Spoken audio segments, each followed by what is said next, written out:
next speaker, I want to give a shout out to him for two things. First of all, we had another speaker that actually dropped from the program about a week and a half ago, and so we were frantically looking for someone, and this was the first person we called, and he said, absolutely, I'll be there. I'll do whatever you need to do. And so we really appreciate that when we have somebody that actually steps up and does that.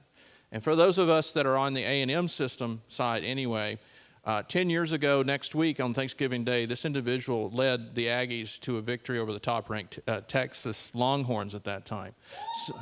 So this seems to be, for our UT people that are watching, we're sorry, y'all beat us before too. So please join me in welcoming to the stage Mr. Stephen McGee. Thank you. Thank you. Well, howdy.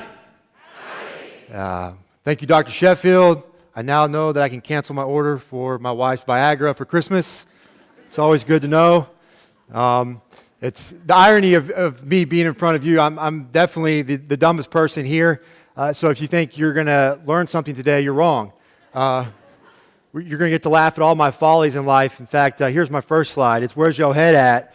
If you didn't know, I was an English major, and so I learned well here. Got my Aggie education, and I think one football player here recently said he majored in eligibility. So I'm going to do my best not to embarrass Dr. Thornton, who had me in class as well. So, today I want to talk about this CTE study, right? Everybody's reading the headlines.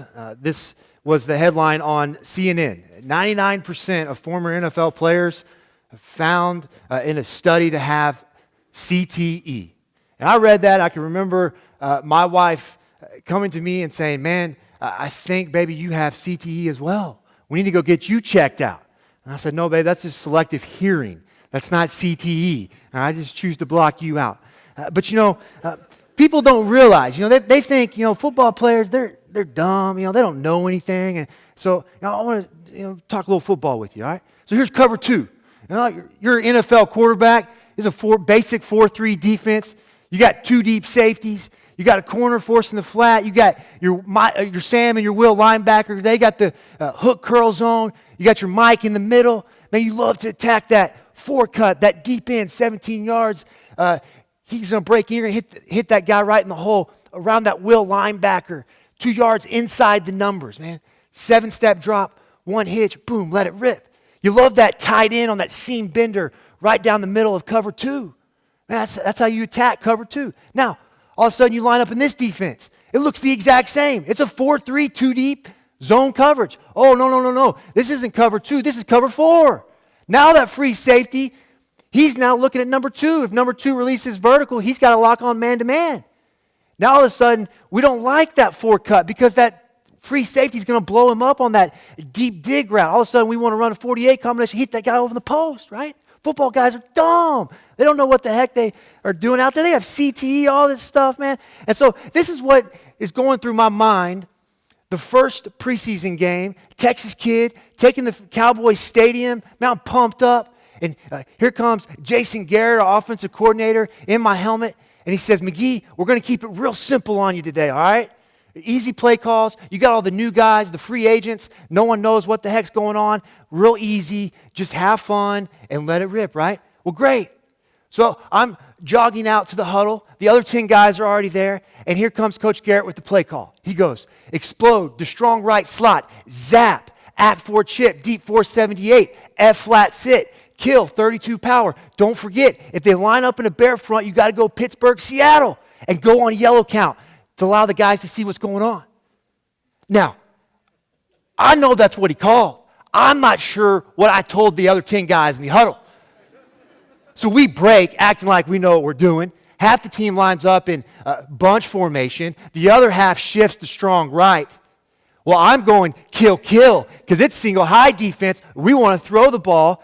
And all of a sudden, I say, hut, half the team runs 32 power, and I'm dropping back, running act 4 chip, 478 if I sit. And I'm about to hit that 4 cut behind that Will linebacker, 17 yards, man. Whew, that thing comes out spinning. It was the best 4 cut I've ever thrown in my life. And I hit number 27 for the Miami Dolphins right between the numbers. This is me telling the guys, no. The other play, you run, no. And so I got my first ever sideline greeting from Coach Gary. What's going on out here? You got CTE too, don't you? No, but recently, I guess you guys have probably followed what's going on in the NFL. About 7.5% down so far year to date on their ratings and TV. And NFL is big business, right? It's big time money. The market cap of the NFL, all teams aggregated together a couple years ago, $63 billion. Right? They're generating $13 billion in revenues a year. Okay, it's not near the scope of Apple, right? It's not a $900 billion market cap company. Great, but it's a huge business. And the NFL wants to protect the message to the public. And there's a very big concern going on right now between football types because they're concerned that these headlines that you've read about, that you've seen about, in fact, here's the New York Times. New York Times is 110 brains on this screen behind me. If my Aggie math serves me correct, and you're probably wondering which one's mine, and it's this one on the far left in the middle. There's nothing there. It's empty, according to my wife anyway. But 110 of 111 of the guys studied had some form or type of CTE. 110 of 111. Over 99% of these guys. Well, that was alarming. That was alarming even to me. And then in 2016, the NFL says, we're going to publicly acknowledge the fact that CTE and the connection to football, there's something going on here. We wanted to try to dismiss it because of the money, right? So here come the lawsuits. $5 million for this guy and $5 million for this guy. And all of a sudden the backlash and the concern in the broader world of fans and viewership, man, they're concerned, right? So that's my point of today. What's the future of a game that has meant so much to me? What is the future of football? When mom won't let her son go play this game. People come up to me all the time. Hey, are you going to let your son play football one day? You're going to let him be exposed to concussions and the concern of brain damage. And here's another stat in here. I know you can't read these slides. This is against all PowerPoint slide rules, but it's really more for me, if anything. But in this study, they were showing the concerns of guys being exposed to brain damage and brain trauma early on, from specifically the ages of 10 to 12-year-olds, and the effect of the cognitive growth that they would be having a greater chance of being exposed to CTE later in life. Clearly a connection, right? And so mom is, for good reason, concerned.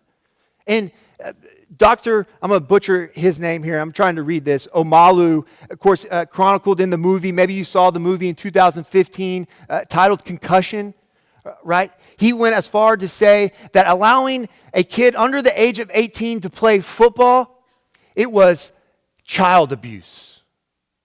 Child abuse. What mom in her right mind would allow her kid to be a part of it? And so here's another stat right below that. Chicago Youth Football League. Over a decade ago, over 10,000 kids participated in youth football. A decade later, 7,500. Only 7,500. Numbers across the U.S. have diminished as participation in football. Part of that has to do with the fact that kids are engaged on social media and phones and whatever. There's a lot of different correlations here. But clearly the number one connection has been the concern of CTE. But here's my question. Is that really the truth? Is that really an accurate story being portrayed to us, the public? One of my coaches used to tell me, he said, McGee, don't ever let the truth get in the way of a good story. And here we are. Here's a great story. It grabbed national headlines with every major news media source, internet, TV, radio. Everybody grabbed onto this. And in fact, the lady that did that study that we saw earlier, she came out and even admitted that it was a convenient sample. All of which the people that they surveyed had some sort of a background with brain disease in their past. Well, that obviously affects the findings, right? And then another pathologist in Toronto, Canada, she came out and further went against and showed some concerns with this study as well. She said she was disgruntled over the findings, basically lumping guys that had stage 1 and 2 levels of CTE in with people that had stage 3 and 4, and the disparity in the amount of differences in those findings. Additionally, she's done her own studies, and she has found that through Canadian Football League and hockey and boxing and all the athletes that she studied, less than 30% of those people had any signs of CTE, and 30% had no forms of CTE at all. Well, that's quite a different picture than what was painted in the minds of all of us. And so what's my point today in closing? I got 4 minutes. I sold 3 of my minutes, so I really got 1 minute. That was a joke from last night, really for Dr. Thornton. But, in closing, football is a great game. And in answering that question earlier, will I ever allow my kids to play football? You dang right I will. Football has given me so much. That game taught me so much about teamwork, discipline, how to handle adversity. Dr. Lightfoot was telling us about how we won a game. He didn't tell us about the other 10 games that we lost, right? I got booed out of that stadium more times than anybody in the history of Kyle Field. But let me tell you something. I love those memories, and I cherish that every day. And no matter what becomes of a youth football player, one day he will remember those times with his buddies in that huddle.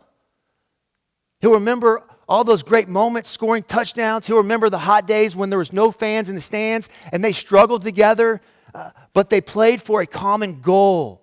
They played for each other. Man, it's important that our kids today are out and engaged in playing sports and having fun and enjoying life, man. Don't believe all that. Is it a concern? Is CTE a concern? Absolutely, it's a concern.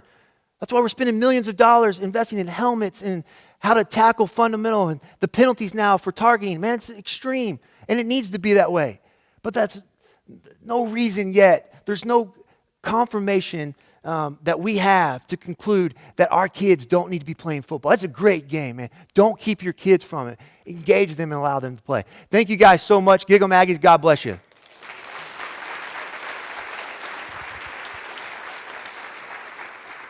Oh, I got questions. I forgot. Oh. Don't ask me any of those protein isotope questions because I don't know. I'm just going to tell you. That's next. That's next year. Okay. So, Matt sent us a question that I'm going to ask, but I ask, and we'll say something else. And we're not going to tell what university he's from, and you'll, I think, find out why. So I played linebacker in high school, and I have gaps in my memory of the games I played. Did you ever experience memory loss after games? For good reason, right? I wanted to forget the games. There was a moment when we played Texas Tech. We ran the option in college, and I'd about optioned myself to death. And I remember got off to the sideline. And this was really before the concussion protocol and the attention that football players now have toward concussions. But anyway, definitely had some memory loss in those moments. And it was audible. There were 6 plays within one call, and I did not pick one of the available 6, and the whole team looked at me. Of course, we didn't score. We turned the ball over, and my offensive lineman had some choice words for me on the sideline. But moral of the story is yes, and unfortunately, there's many moments of cloudy, saw the stars. So. Well, and I think it'd be safe to say, Matt, if you're watching, you should make sure you go check that out to make sure you're good, right? Absolutely. Absolutely, Or you can use it as an excuse with your wife. So Bethany from College Station says, do you foresee more changes in the rules to maintain the safety of players? I do. I think we've already seen the game change drastically. Protecting quarterbacks in the pocket, that's been a big concern. Them taking lower body injuries. That's been, targeting and hitting a quarterback in the pocket, that's another area. But targeting specifically defensive backs, it's frustrating as a fan when it goes against you, but you understand that the extreme measures and penalties have to be there for guys to really focus on it and practice it. So I like what they have done to levy the penalties of not playing sound football and tackling the right way. Okay.